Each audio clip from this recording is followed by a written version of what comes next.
72 hours. Just 3 days. That's all Ibrahim Traoré gave Washington. In a world where ultimatums are rare, carefully calculated, and often delivered by superpowers to weaker states, this one felt like thunder out of a clear African sky. 3 days that shook the balance of global power and left even the most seasoned diplomats speechless. Imagine the scene. In Ouagadougou, Burkina Faso's capital, a young soldier-turned-president stood before his people, his words broadcast across radios, televisions, and glowing smartphone screens. His voice was calm, measured, but heavy with something the world had not expected: defiance. In that moment, Traoré wasn't just addressing his nation, he was staring down Washington itself.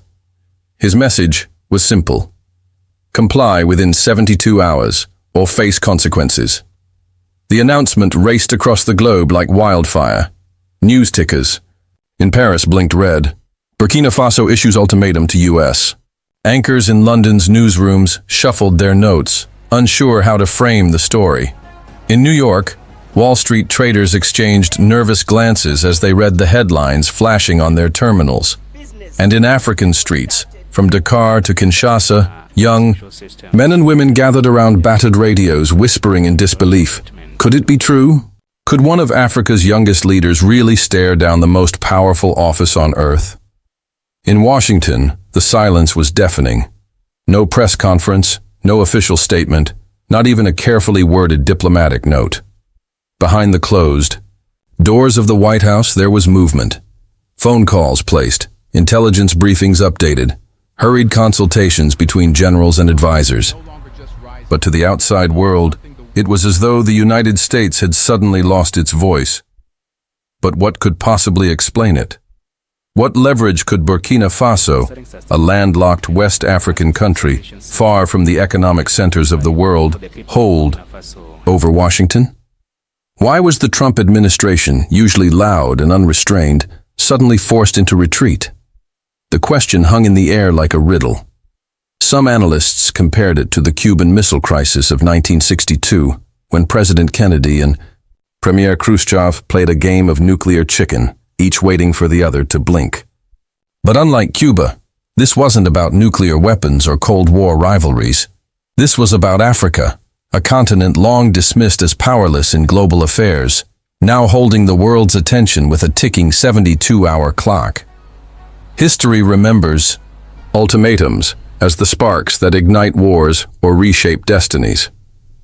In 1914, Austria-Hungary issued an ultimatum to Serbia that triggered World War I. In 1962, the United States demanded the removal of Soviet missiles from Cuba, standing at the edge of nuclear annihilation. Ultimatums are rarely issued lightly because once spoken, they leave no room for compromise. And yet here was Traoré, a man in his 30s, leading one of the poorest nations on earth, issuing one to Washington. To many in Africa, it felt like an act of liberation. To many in the West, it was unthinkable. How could this young captain, barely known to the world stage, dare to dictate terms to the United States? Across Africa, the reaction was electric. In the crowded markets of Lagos, people debated whether Traoré's words marked the beginning of a new era. In Bamako and Niamey, whispers spread, if Burkina Faso can do this, why not us?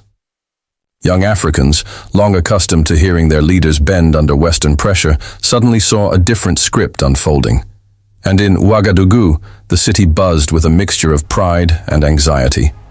Ordinary citizens, street vendors, teachers, farmers asked themselves, what if America responds with force? What if sanctions crush our fragile economy? Yet many others smiled defiantly, convinced that for once, Africa was not on its knees.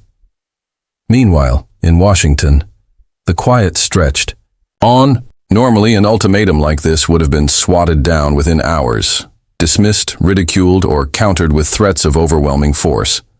Instead, the Trump administration hesitated. Why? Was there something hidden from public view? Did Traoré know something Washington didn't want revealed?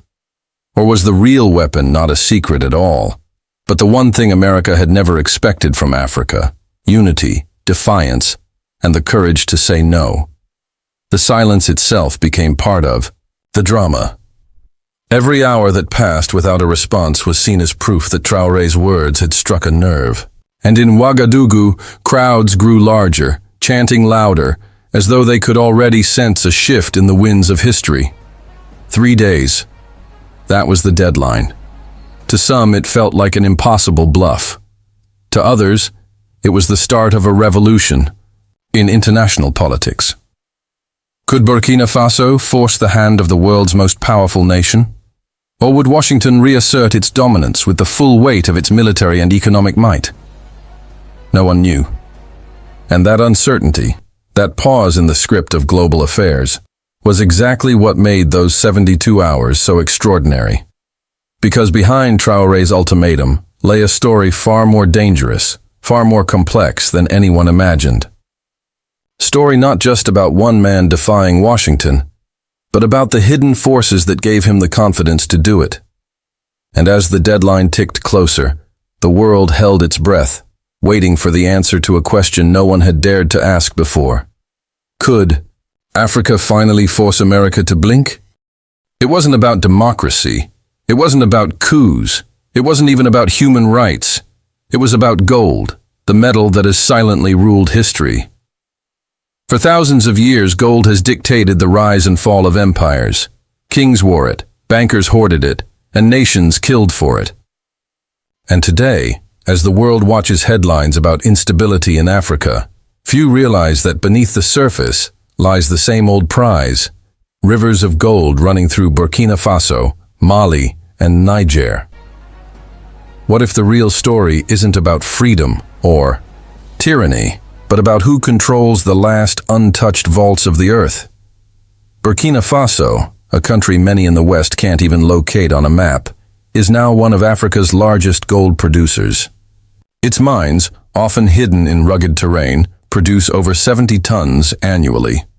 Mali, just next door, sits even higher on the list, ranking third in all of Africa. And Niger, long overshadowed by its uranium fields, quietly holds its own reserves, glittering beneath the sand. Together, these three nations form what some call the Golden Triangle of the Sahel. Yet here's the paradox. While billions of dollars worth of gold flows out, the people remain some of the poorest on the planet. Villagers see trucks carrying gold bars rumble past their huts, but schools remain empty. Hospitals lack medicine and fields go dry. Why? Because the wealth doesn't stay in Africa. Western corporations dig it out. Multinational banks lock it away. African soil bleeds gold, while African people are left with dust. So, when young leaders like Ibrahim Traoré step forward and demand sovereignty, the question becomes, are they fighting for democracy, or are they fighting to stop this centuries-old plunder? To understand the stakes, we must remember, gold is not just another commodity. It has always been the backbone of power.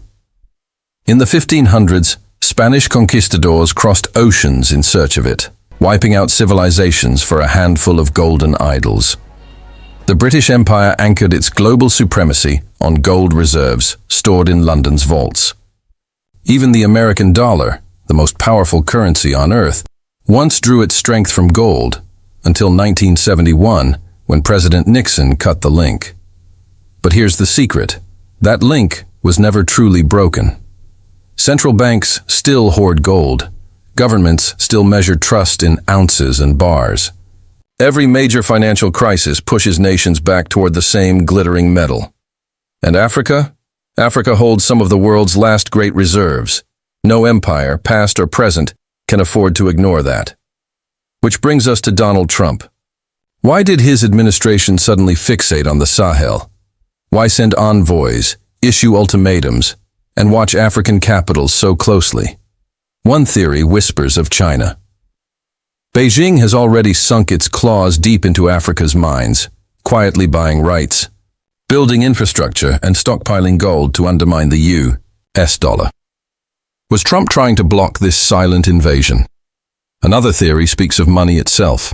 As America's debt skyrocketed, What better way to reassure the world than by backing the dollar with real assets, African gold bars locked in U.S. vaults? And then there are the darker whispers. Could Trump have been eyeing Africa's gold not just for America's future, but for his own? A secret insurance policy, a golden safety net, hidden away to secure his political survival.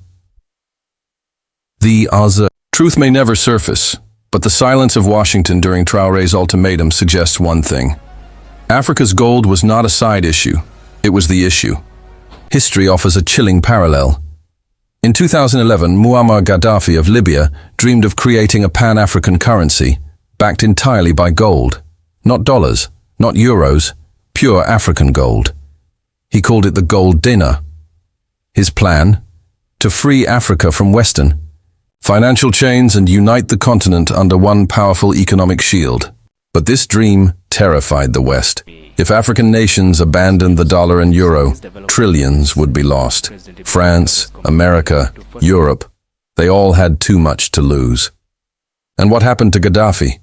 His regime was bombed into oblivion, his dream buried with him. Is it any surprise then that when Traoré and his allies in Mali and Niger begin talking of sovereignty, of keeping their gold, the world's superpowers grow nervous? And let's not forget France. For decades, it has maintained control over 14 African nations through the CFA franc, a currency pegged to the euro. But here's the part rarely discussed.